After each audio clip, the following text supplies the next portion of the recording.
The air was thick with smoke, sweat, and silence. The auction block had seen many strange things over the years: stolen relics, beast hides, even enchanted weapons from long-forgotten wars. But never anything like this, tonight in the crumbling village of Black Hollow, nestled at the edge of a twisted forest no map dared name. The people gathered for the tithe auction.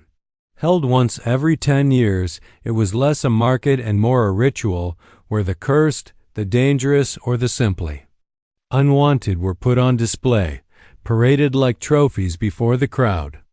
The bravest or most foolish could take home whatever their coin could buy. Villagers stood in a semicircle around the raised wooden platform, eyes wide, breaths held. Children had been ushered inside. Doors were locked. Old prayers were muttered under breath. The fires burned low. The mood was more funeral than festival. A wiry man stepped up to the center of the platform. He wore a long, dark coat, and a brass monocle clinked against the glass of his right eye. His voice, when it came, rang out smooth and chilling. Final. Lot of the night, folks. This one comes with a warning. 2 guards emerged from the shadows, dragging between them a girl, no, a woman, though so still and silent she could have passed for a doll. Her wrists were shackled in silver. A veil covered her face, black and finely woven, hiding everything but her pale chin. She wore a long blue dress that shimmered oddly in the firelight like water rippling under moonlight. The crowd leaned in. No one spoke. She came to us 6 months past, the auctioneer began, delivered to the old chapel steps in a storm. No note, no name, just this. He held up a scroll, yellowed and torn. A curse mark, written in old tongue. The forest's language. He let the words sink in, then continued. It reads, "Who takes her hand takes her doom. Who frees her shall wear her chains. She is not what she seems." Several people flinched. An older woman clutched a sprig of wolfsbane to her chest. The auctioneer chuckled dryly. Superstition? Maybe. But let me tell you what happened to the last man who tried to touch her. He turned slightly, letting the firelight catch the edge of his smile. A stable hand, young, bold, thought she was just scared, maybe mute. Went to feed her, put a hand on her shoulder. A long pause. 2 days later, he was found in the woods, eyes missing. No blood, no tracks. Just him and his own hands, wrapped around his throat. A collective shiver passed through the crowd. The girl on the platform remained motionless. She didn't shake, didn't plead. She didn't even breathe loudly. She simply stood like she had accepted her fate a long time ago. Now, the auctioneer said, drawing a deep breath, I make no guarantees and I accept no complaints. You buy her, you take the curse. No refunds, no priestly blessings. No refunds if your soul goes wandering. A man near the back coughed. No one laughed. Starting bid, 1 gold crown. Silence. Do I hear one? Anyone? The auctioneer asked, a touch more desperation creeping into his practiced tone. She's healthy, strong, could be a servant, a seer, or whatever it is she really is. Come now, don't be cowards. Still, no one spoke. A younger man shifted uneasily. A cloaked woman backed away from the circle. Someone whispered, she bring the blight back. The auctioneer clenched his jaw. Fine, fine, last chance. Say the word and she's yours. She'd never be offered again. A gust of wind blew in from the forest beyond the village, rustling the flames. The veil covering the girl's face fluttered slightly, revealing for a heartbeat the glint of an eye. Not glowing. Not monstrous. Just terribly sad. That was when he stepped forward. From the back of the crowd, a tall figure emerged, boots caked in dirt, leather armor scarred by claw and blade. He walked with the ease of a man used to dangerous places. Across his back was slung a great hunting bow. His left hand bore a strange scar shaped like a fang. The villagers murmured, "A hunter? A stranger?" He said nothing, just walked to the edge of the platform and looked up at the girl. The auctioneer blinked. "You're bidding?" The hunter nodded once. "Name? Call me Ash." The auctioneer shrugged. "Fine. Ash bids 1 crown. Going once, no one challenged him. Going twice, the crowd stayed silent, stunned, sold. The chains fell. The wind stilled. Somewhere in the dark, the forest seemed to lean closer, and the hunter took her hand. The girl's hand was ice cold in his. Not the cold of death, nor the chill of fear, but something stranger, like water from a deep mountain spring, untouched by sun or sky. Her fingers did not grip his, yet neither did she pull away. She simply stood there as if unsure she was truly being touched. Gasps and murmurs swelled behind him. The villagers had stepped back, as if expecting fire to erupt from the girl's skin, or for the hunter to scream and burst into flame. But nothing happened. Ash turned to face the auctioneer. "Now what?" The older man blinked rapidly. "Now she's yours. Your problem, your curse." Ash studied him. "You seemed awfully eager to get rid of her." The auctioneer stiffened. "Defensive. She doesn't eat, doesn't speak, doesn't sleep. I've had clerics, witches, even bone readers try to pry the truth from her. None dared touch her. One tried to use a mirror spell on her, went blind for a week. If you want to keep digging in that grave, be my guest. Just don't come crying when your lungs rot out." Ash arched an eyebrow. "Sounds like superstition." The auctioneer leaned in slightly, lowering his voice. "You think I'm bluffing? You think this is some village folk tale? I've seen real curses, stranger. Blood-born, bone-bound, soul-sunk. But this one's old. She's wrapped in something ancient. You don't walk away from that clean." Ash didn't flinch. "You speak like you've seen more than you say." The auctioneer's eye flicked to the girl and back. "I've lived here long enough to know that the forest gives, and the forest takes. And when it gives something like her, you don't ask why. You just send it back." Ash turned slightly, glancing at the girl again. Her face was still hidden beneath the veil, but her body was no longer rigid. She was watching him. He could feel it, though her eyes never rose to meet his. Like a flame too shy to flicker, but refusing to go out. "You never asked her name?" Ash asked. "She never gave it," the auctioneer snapped. "Hell, maybe she doesn't have one. Maybe names slide off her like rain. You want to call her something, call her Curseborn. That's all she's known as in this village." Ash frowned. "Curseborn." The girl tilted her head, just slightly. The auctioneer stepped back, wiping his palms on his coat. "Take her. Go. Don't stay here. This village has given enough." To the woods. Ash could feel the weight of the villagers' eyes pressing against his back like stones. They hadn't moved. They were watching, waiting for something, some sign of the curse taking root. But nothing happened. He took a slow step back, gently guiding the girl down from the platform. Her feet made no sound against the planks. As they reached the edge of the crowd, the villagers parted like water before a blade-dot an old man muttered a prayer. A mother clutched her son tighter. Ash kept his eyes ahead. He led her through the town's edge, past shuttered windows and the watching crows perched on crooked chimneys. The mist from the forest had begun to creep toward the cobblestones, curling around boots and cartwheels like fingers. "You're not afraid?" The girl's voice came, soft as wind through pine needles. Ash stopped walking. Turned. Her veil had lifted slightly. Her eyes were dark, not void, not evil, but deep, as though filled with more time than any human ought to carry. There was no malice in her face, only exhaustion and sorrow. "I've faced worse things than fear," he said. And I've learned. Most curses are just wounds no one tried to heal. She blinked once, slowly.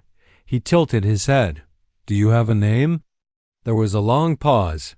Then, they called me Alira once. Alira. He tested the word on his tongue.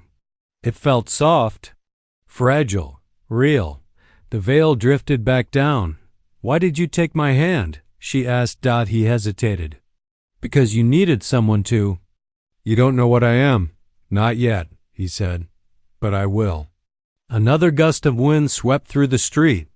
This time, it carried with it the scent of damp earth and iron of the forest beyond the village waking up. A low howl echoed. From the tree line, not a wolf. Not quite human, Alira shivered. They'll come for me now. Let them, Ash said. They'll find I'm not so easy to curse. And together, Hunter and cursed girl stepped into the mist, leaving behind a village that prayed the forest would forget them once more. He came with the storm, long before the villagers saw him.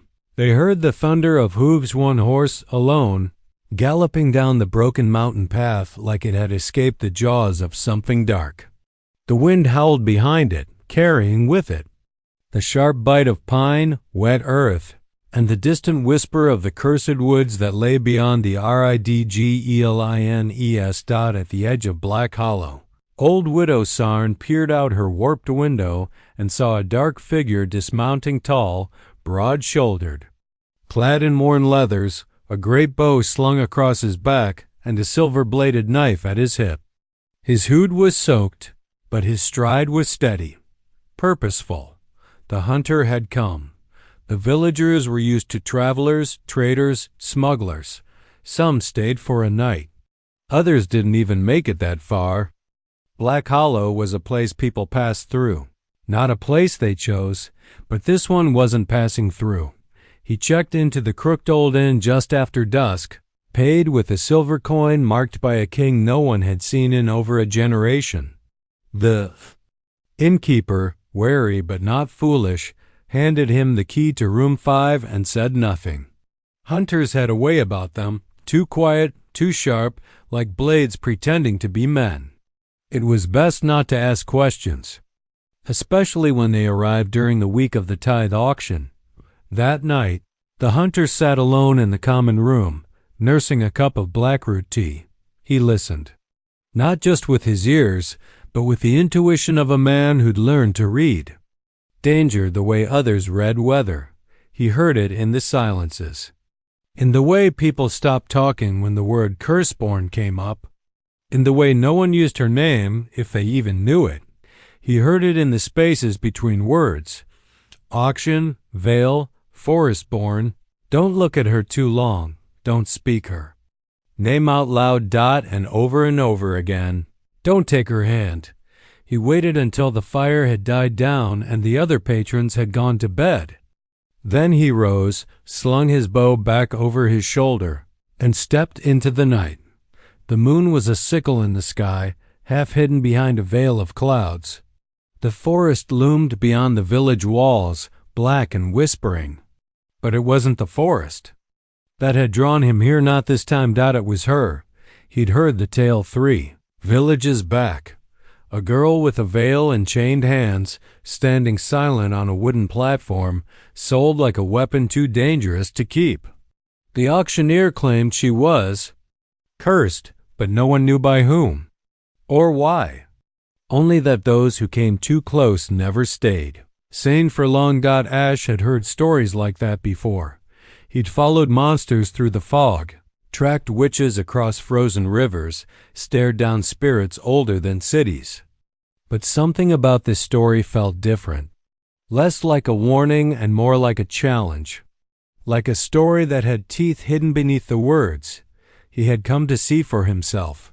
And so, on the night of the tithe auction, when the villagers gathered, like mice before a trap, Ash stood in the back, watching.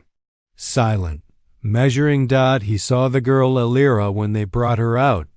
Veiled, shackled, and still as stone. She didn't tremble. She didn't cry. But he could feel something emanating from her grief, maybe, or power buried too long. It was like staring at a frozen lake and knowing something vast waited beneath the surface. He listened as the auctioneer spun his story. A curse, a warning, a price that no one else dared bid. Ash didn't move at first. Not until he saw the way her head tilted, just slightly. The way her breath caught in her chest when no one stepped forward. Not fear, resignation. As if she'd already accepted her fate. That was what made him step out of the shadows. That was what made him raise his hand. Now, in the chill of night, the memory of her hand in his still lingered.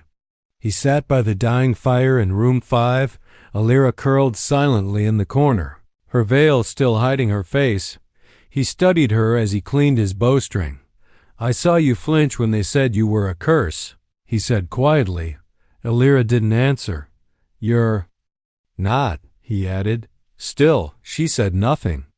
But she turned her face slightly toward him. Ash leaned back in his chair. "Tomorrow, we leave this place. I want to know who did this to you." "And if it was me?" she asked, voice barely audible. "Then, we'll figure it out together." Outside, the storm had passed.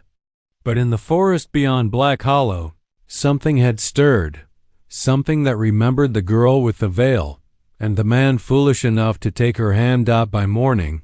The story had already spread not through parchment or proclamation, but the way real things move in quiet places. Whispers, glances, half-finished sentences muttered over bread and ale. The stranger, the hunter, the madman with the bow, they all had names for him now. But none dared say Ash out loud. They said he'd touched her hand and lived. They said the curse must be lying dormant, waiting to bloom inside him like black rot. They said he'd brought her into the village inn where she hadn't eaten or spoken, where she'd simply stood, still and ghost-like, watching the fire burn down to embers. No one dared knock on room 5, but they watched. And they waited at the Salted Hare Tavern. The morning crowd had swelled past its usual number. Farmers lingered longer over their ales.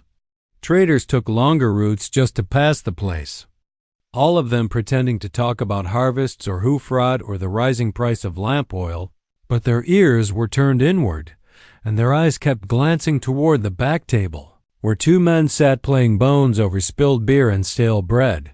"I give him 3 days," muttered the first, flipping a bone die between his fingers. "Curse'll eat him up from the inside. Seen it happen to my cousin when he kissed that river witch near Hollow Pond." The second man shook his head. "Nah, he's a hunter. Look at the scars on him. Man like that, he's danced with worse than curses. I say he either finds a way to break it or joins her." The first man leaned closer. "You think she wants it broken? What if that veil's not to trap her, but to keep something in?" The tavern wench passed by, overhearing fragments, and quickly muttered a warding charm under her breath. In the corner, old Mayor Dorn sipped his cider and said nothing. He'd seen enough of the forest in his younger years to know one truth. Things like this never stay quiet for long. Back at the inn, Alira stood by the window, veil pulled aside just enough to let her see the street below. She didn't speak, but Ash could tell she was listening, watching the people, the way they crossed the road rather than walk too close to the inn. How mothers pulled their children along faster when they glanced up and met her gaze. "You were wrong," she said softly. Ash, sitting by the hearth, raised an eyebrow. "About what?" "You said you weren't afraid." She didn't turn from the window. "But they are." He stretched his legs, not denying it. "They've built their fear into ritual. It gives them something to hold on to. Fear becomes comfort when it's all they have." Alira was silent a moment. Then, "They think I'll hurt you." He looked at her then. Her face was pale in the morning light, her veil hanging from one side like a shadow refusing to let go. Her eyes were dark, but no longer empty. "They're not the ones who matter," he said. She turned finally, head tilted slightly. And if they're right? Ash smiled grimly. Then I'd rather be cursed than blind, she frowned. Blind? To the truth. He rose, walking over to her. I've hunted beasts that were skin like cloaks. I've followed trails, made of blood and silence. But the real danger, Alira, is when people stop asking what's real and just accept what they're told. He paused, then added, That's how you end up in chains. She studied him, something unreadable in her. Expression. You speak like someone who's worn them. Ash nodded. A long time ago. They weren't silver, but they held just the same. Down in the market square, the auctioneer was holding court again. He stood atop a crate outside the grain seller's stall, recounting loudly, for the benefit of passers-by, the tale of Alira's curse. Each telling grew more dramatic. In one version, she'd spoken with a dead man's voice. In another, she'd turned a priest to Ash by merely looking at him. He didn't mention how little he actually knew, or how frightened he'd been when Ash had taken her hand and nothing happened. Fear, after all, was currency, and he had no intention of going broke. A boy, no more than 12, crept up beside the auctioneer and whispered, "What if the hunter tames her?" The auctioneer froze, then laughed too loud. "No such thing as taming a storm, boy. It just looks calm right before it tears your roof off." He didn't see the blackbird on the rooftop behind him, tilting its head, watching, that night, Ash. And Alira left the village. They walked east into the rising mist, the road turning to stone, then to dirt, then to half-forgotten trail. Behind them, Black Hollow watched, wagered, whispered Dot, and far ahead, deep in the woods, something ancient stirred Woken. By the sound of chains breaking and a name spoken aloud for the first time in years, Alira. The road eastward faded quickly, swallowed by gnarled trees and creeping fog. By midday, even the vague paths marked by old hunting signs had vanished. What lay ahead was no longer road, but memory earth that remembered footsteps no longer living. Alira walked silently beside Ash, her veil drawn low again. She moved with eerie stillness, never tripping over roots, never brushing against the undergrowth. The forest seemed to bend around her, as if it, too, remembered who she was. Ash had been in cursed woods before, places where the wind whispered your name and trees wept blood in spring. But this place was quieter than it should have been. No birds, no insects. Just the soft crunch of leaves underfoot and the ever-present feeling that something was watching.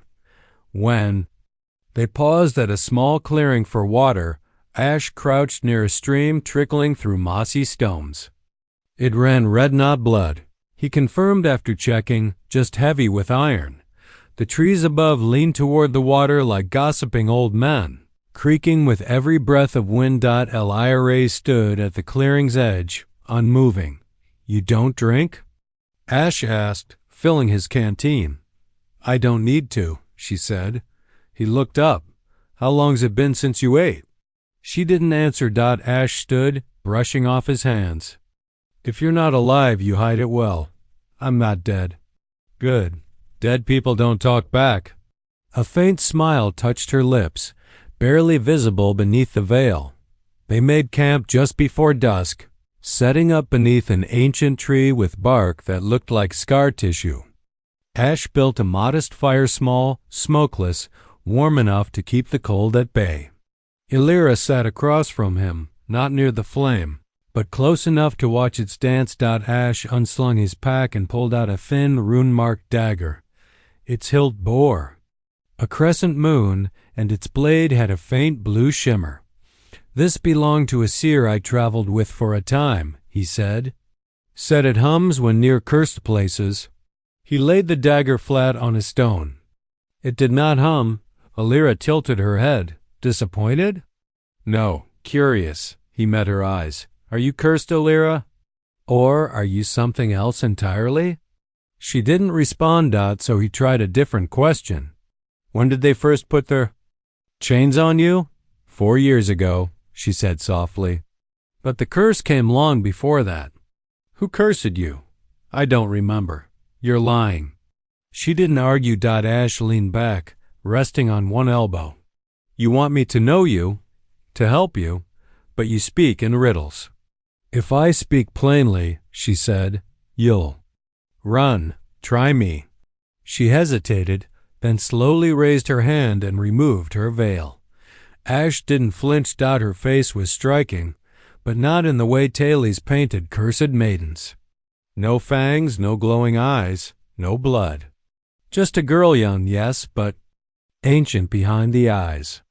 Her pupils weren't black. They were gray, like ash after a fire, swirling faintly at the edges. Her skin had a faint shimmer, like moonlight on frost. No monstrous features. And yet, she did not look entirely human. Ash studied her for a long moment. So that's the big secret? No, she said. This is, she extended her hand. He stared at it.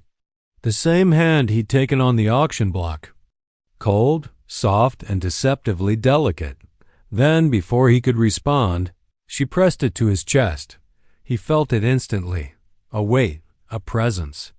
Not painful, but vast, like staring into a well with no bottom. He saw, in a flicker of images not his, own, a broken tower, a screaming woman wrapped in roots, a silver crown melting in fire, and a child walking alone through snow. Al-Iri pulled her hand back. Her eyes shimmered with regret. That's the curse, she said. I'm a vessel for things not meant to live in this world. I don't know how they got inside me. I only know they haven't woken fully, not yet. Ash let out a slow breath.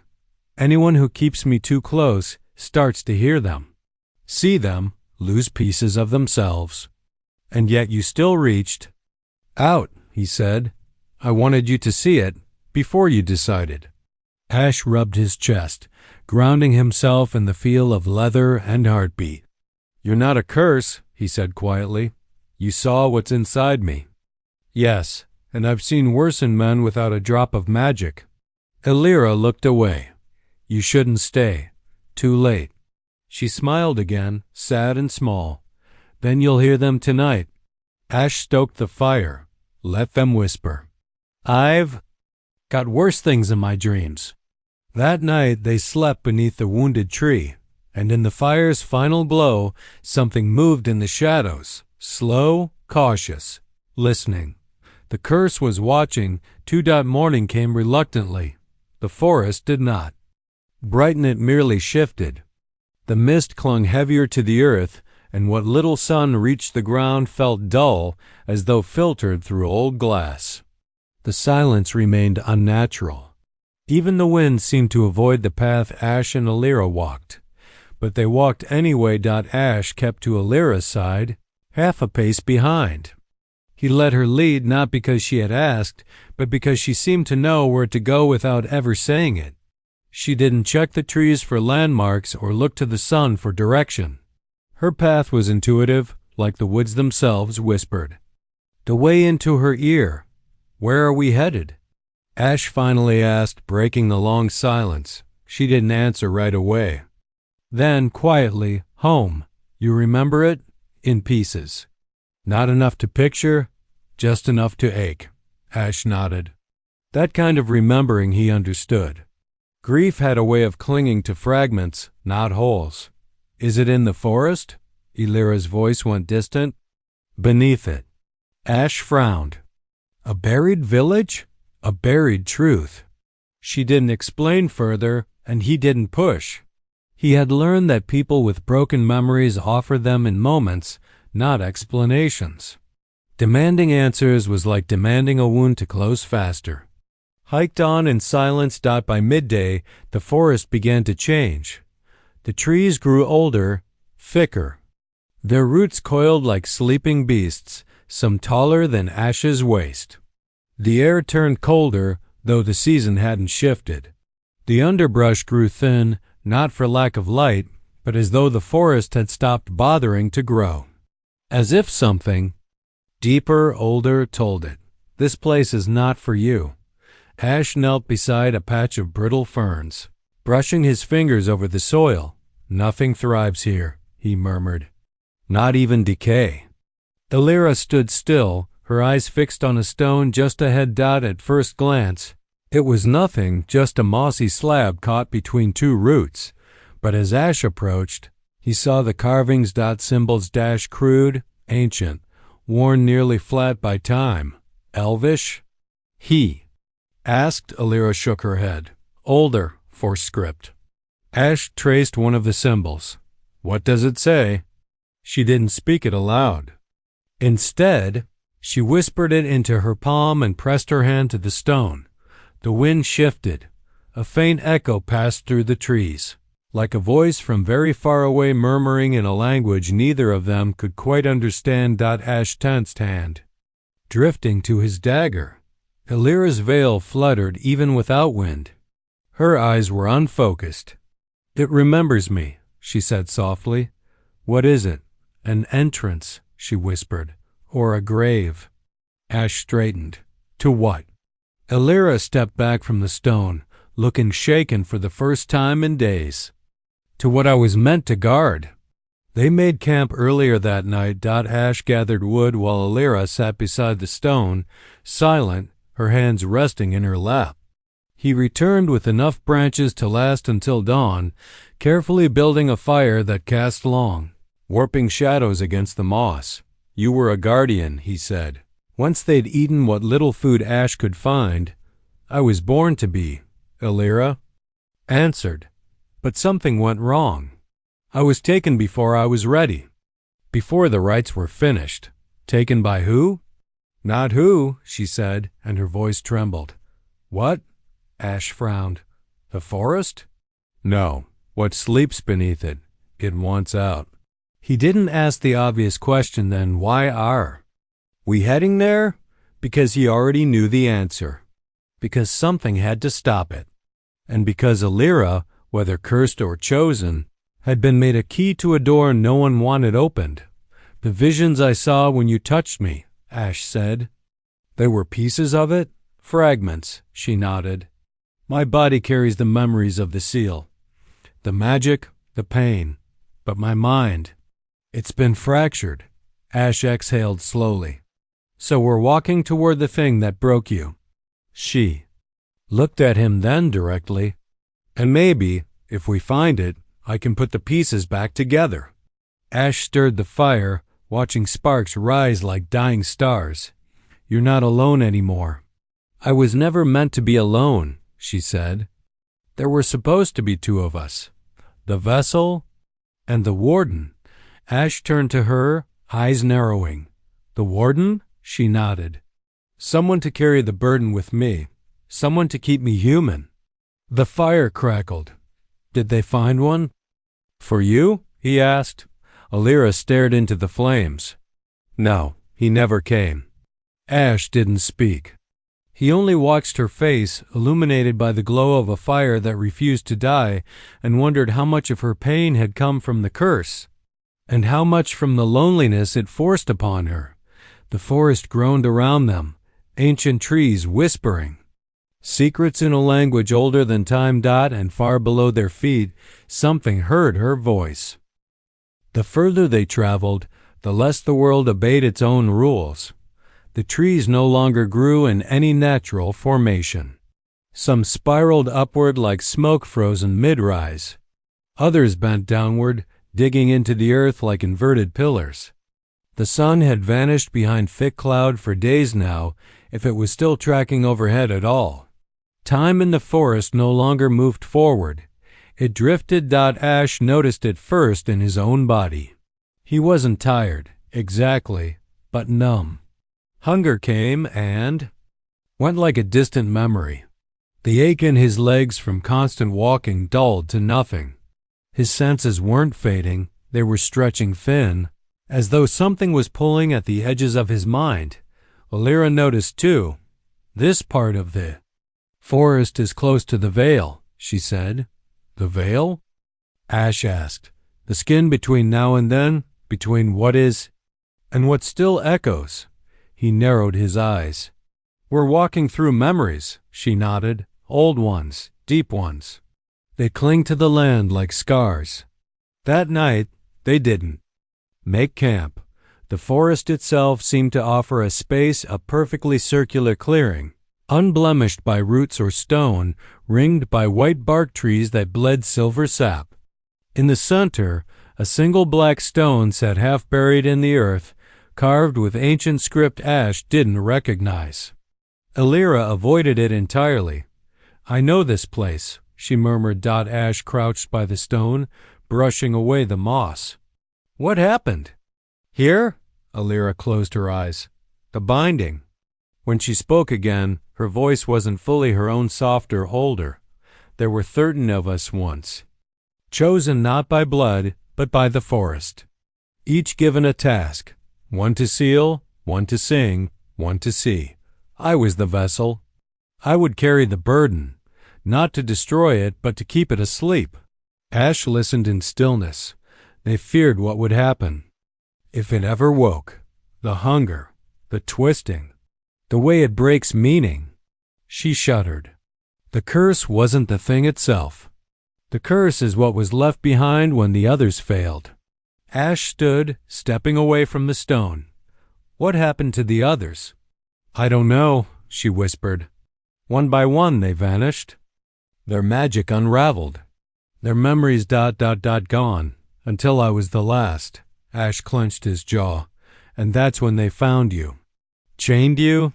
Sold you like an object. I was leaking, she said. Pieces of the seal escaping. People saw it as madness, plague, ghosts. The village didn't understand, so they locked me up.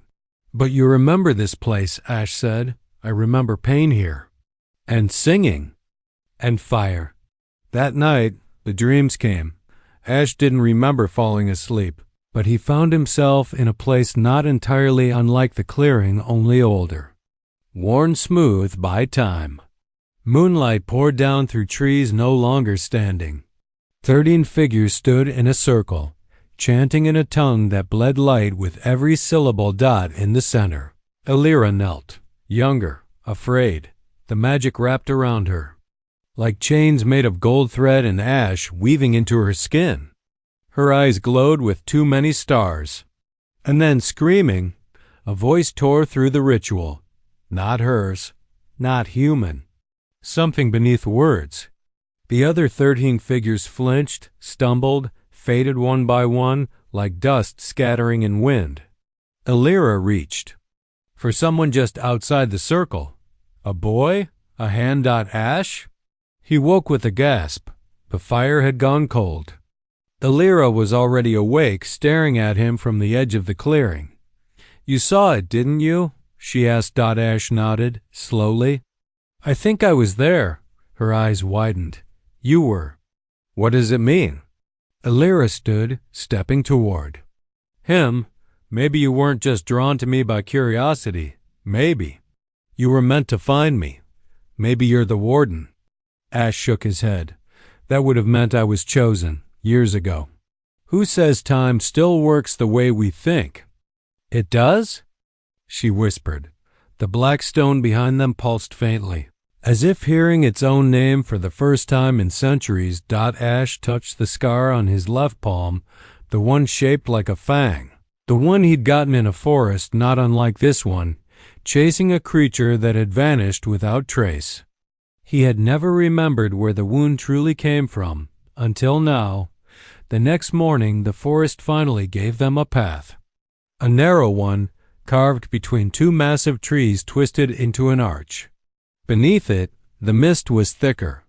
The air smelled of old paper and forgotten things. This is it, Elira said. Ash looked at her. What lies beyond? The place where the seal was first broken. Where the curse was born. And if we enter? She met his gaze. There's no turning back. He offered his hand. She hesitated only a moment, then took it. Together, they stepped through the arch. And somewhere far beneath the earth, the echo of ancient voices stirred. The arch closed behind them without a sound. One moment. There was a forest at their backs, moss, wind, the faint shape of sky. The next, there was only stone. Black, smooth, and seamless, like the entrance had never been there at all. Ash tightened his grip on Alira's hand. That normal? No, she whispered, but not unexpected. The path ahead was narrow, winding into a gorge between jagged cliffs. The air grew colder with every step, but it wasn't the chill of weather, it was something deeper, a memory of frost. A place untouched by flame. The deeper they walked, the quieter the world became. No leaves rustled, no wind howled. Even there. Footsteps made no sound. Ash spoke first. You said this is where the curse was born. Alira nodded, though her expression was distant. Not born, released. The curse isn't one thing, it's a breach. A tear. Something ancient slept here for ages. And when the seal fractured, part of it got out. It attached to me because I was the closest vessel. Ash studied her carefully, but not the only one. She flinched, and for the first time, Ash saw it, the cracks. Not on her face or skin, but in the air around her. Little fissures shimmering faintly. Magic bleeding out like light through a broken lantern. Alira, he said carefully. You're leaking again, I know. She pressed a hand to her chest, and for a moment her eyes shimmered gold, unnatural, wild. The closer we get, the harder it is to hold it back. Ash glanced around. Is it waking? No, she shook her head. It never slept. It was only buried. They reached the chamber by twilight, or what passed for twilight in a place where time moved sideways. It was carved into the side of a cliff, circular and immense. Obsidian walls towered above them, etched with glowing runes that pulsed like a heartbeat. At the center was a raised platform, cracked down the middle like a scar, surrounded by 13 stone pillars. Ash approached slowly, scanning the symbols. This is where the binding happened. Alira's hands trembled at her sides, and where it was broken. She stepped forward, climbing onto the platform. Her breathing grew heavier, unsteady. Her skin paled. Ash moved toward her, but she raised a hand. Don't, not yet. Then she screamed. It wasn't a human scream. It came from somewhere deeper, an ancient sound, layered with voices that didn't belong to her. Echoes poured from her throat, warping the air, shaking dust from the stone walls. Ash stepped forward anyway. Alira! She fell to her knees, clawing at the platform. The runes around them flared violently. The pillars groaned. And then the curse moved. It wasn't a shadow. It wasn't a form. It was pressure, suddenly all around them, like the very air had gained mass and memory. Ash dropped to a knee, struggling to breathe. Alira's eyes glowed fully now, her hair floating as though under water. Her mouth opened, and from it came a whisper in a voice that wasn't hers. You were supposed to stay sealed. Ash reached. For her, let her go. The pressure turned on him.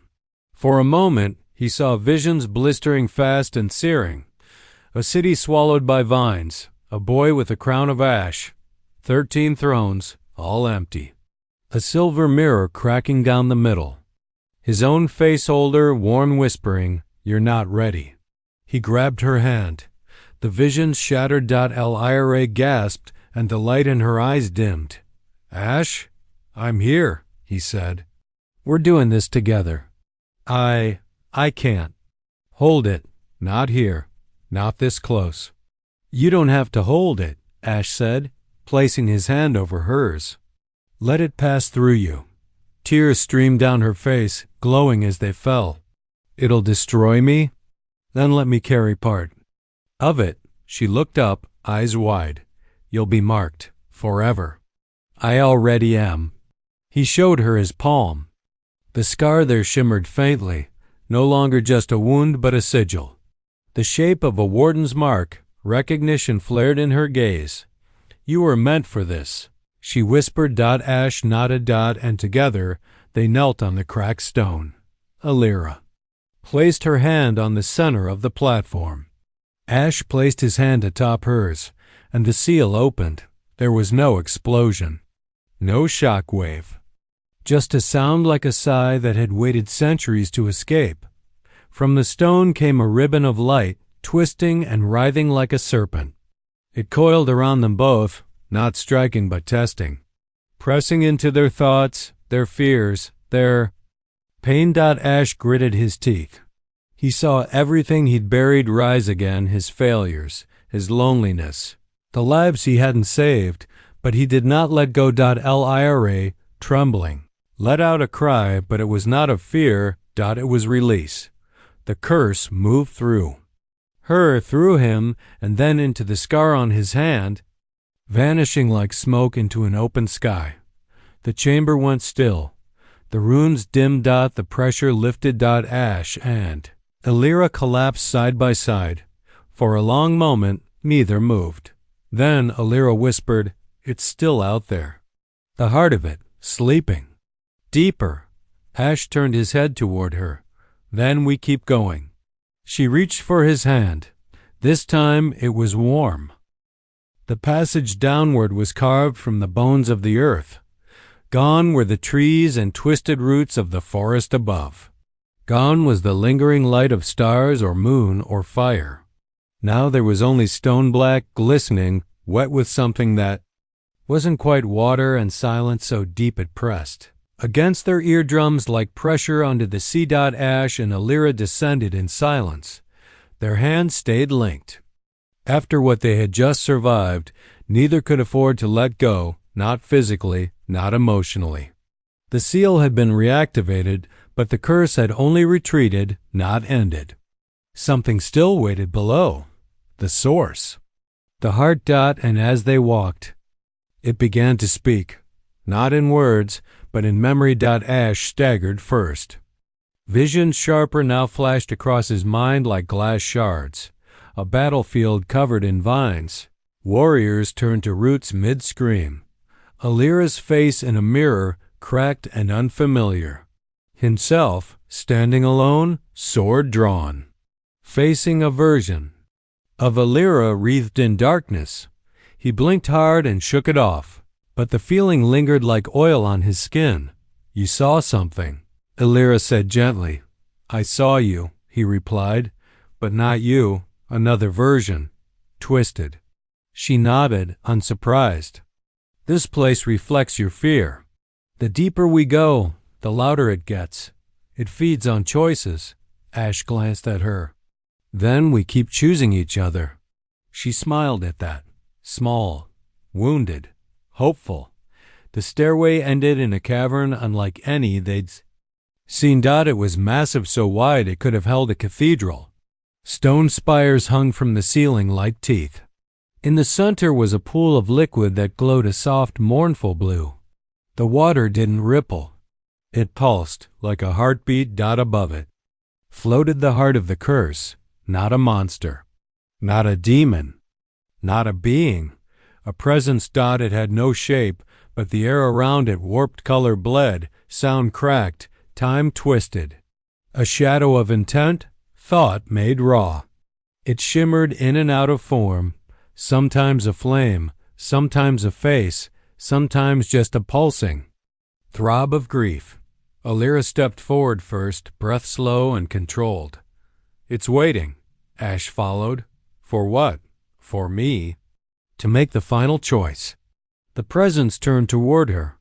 Ash couldn't explain how he knew it had no eyes, no face, but he felt it turn.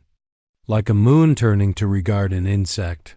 Curious but infinitely distant. It spoke, not aloud, but into their bones. "Vessel, you survived." Alira stood taller. "You didn't finish me." "No, we waited." "Your pain was better nourishment than your destruction." Ash stepped between them. "Then starve." The presence ignored him. It focused on Alira. "The seal has cracks.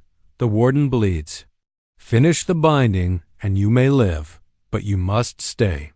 You must sleep again." Ash's heart sank. "What does it mean?" Alira's expression crumbled. It means I can seal it, truly, forever. But I can't leave. I'd have to bind myself to it, become the seal again. No, Ash said immediately. There has to be another way. There isn't, she whispered. That's what the ritual was always meant to be. The vessel gives herself. The warden ensures she doesn't shatter. He took her hands. Illyra, I didn't come this far just to lose you again. Her voice broke. You wouldn't lose me. I'd still be here in the earth. In the silence. I don't want that. Tears welled in her eyes. You might not get to choose. Ash turned to the presence. What if I take her place? You are not the vessel. Then bind me to her. Both of us. Let us share it. The presence pulsed violently, sending waves of nausea and heat through the chamber.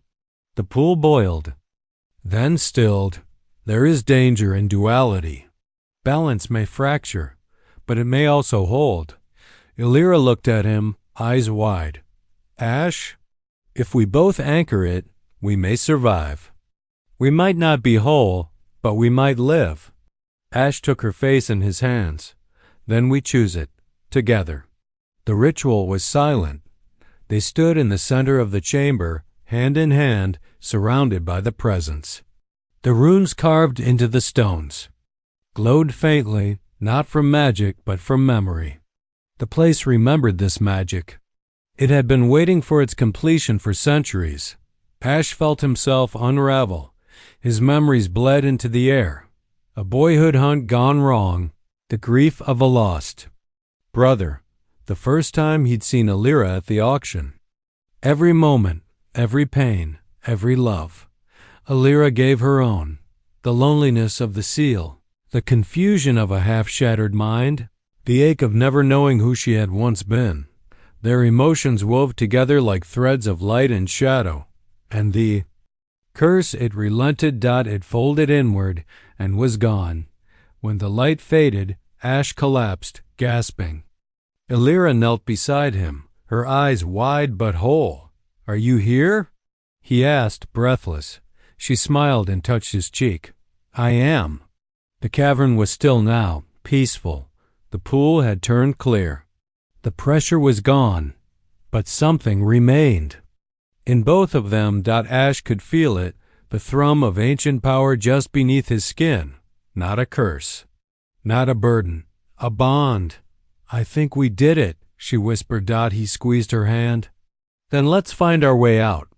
They stood changed, but not broken, and faced the path upward. Together. Dawn came slow and soft, like a wound remembering how to close.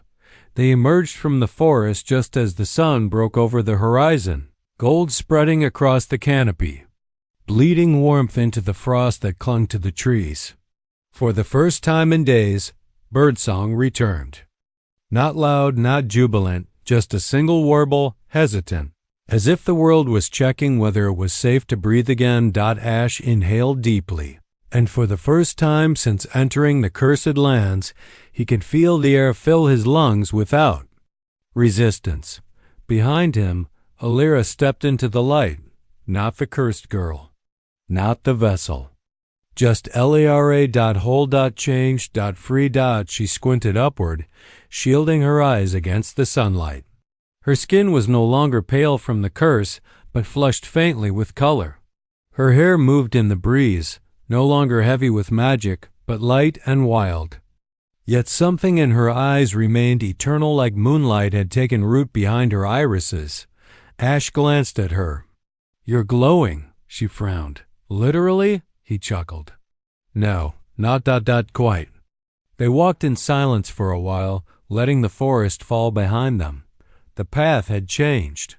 Once snarled with roots and dripping shadow, it was now open green, even. Flowers peeked through where rot had ruled. What had been dead was coming back to life. Illyra, he said after a time.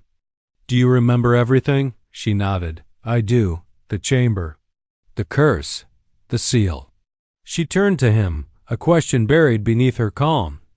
But you felt it too, didn't you? Ash opened his palm. The scar from the mark still shimmered.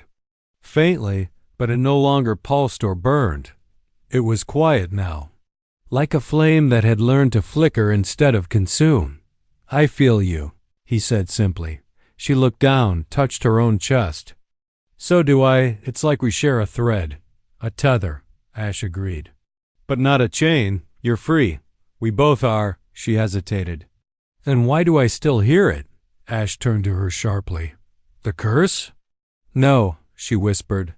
"The land." They stopped at the edge of the cliff overlooking the valley where the village lay. Smoke curled gently from chimneys. The auction square was empty now, quiet. The crowd had scattered the moment the seal was restored. Superstition died hard in places like this. "They think we're dead," Ash said. "Or worse," Illyra replied. "Will you go back?" She didn't answer right away. "I'm not sure I belong anywhere yet. I was bound for so long, I don't know what freedom tastes like." Ash nodded. "Then we'll find it, together." Her smile came slowly like sunlight breaking through cloud cover. "You mean that?" He turned toward her, took her hands. "Illyra, I chose you before I knew your name. I reached for your hand when they called you cursed. I'd do it again." Her voice cracked. "You did save me." Ash shook his head. "No, we saved each other." They descended into the village quietly. No bells rang. No one greeted them until a small girl peeked from behind a stone wall. Then another. Then an old man stepped out of a shop doorway, eyes wide. The blacksmith gasped. "She's alive." "And him too," muttered a baker. "They touched the curse and survived," whispered someone else. Ash held up a hand. "We're not here for trouble." "No," Illyra added gently. "We're here to end it." A long silence followed. Then a young woman stepped forward, eyes cautious but curious. "Are you safe now?" Illyra smiled. "I am." The woman's daughter took a hesitant step forward and held out a flower. Illyra knelt and accepted it. The moment the petals touched her hand, the color of the bloom deepened, brightened, like the land itself remembered her. Gasps rose from the crowd. "She's healed. She brought the forest back. She's the one who stopped the curse." Ash watched from a step behind, his expression unreadable. He had not come here to be a hero. He had only wanted to save one life. But sometimes, saving one life saves many. Later, they sat together beneath a tree overlooking the village, its roots cool and alive beneath them. "I keep thinking this is the end," Illyra murmured. Ash leaned back, arms folded behind his head. "Feels more like a beginning." She looked at him, curious. "What will we do now?" "Travel. Help people. Find out what else that tether lets us do." He paused. "Maybe find the other thrones." She raised an eyebrow. "Thrones?" Ash shrugged. "Back in the vision, I saw 13, empty. I think the curse we sealed might be just one piece of something bigger." A pause. A wind passed between them. "Then let's not stop here," she said. "If there's more of that darkness in the world, then they'll need people like us," Ash finished. She laughed softly. "Cursed and broken?" "No," he said, taking her hand. "Bound and brave." They sat in silence, the kind that needed no words. And far below, the wind moved through the village, no longer carrying dread, but something lighter. Hope.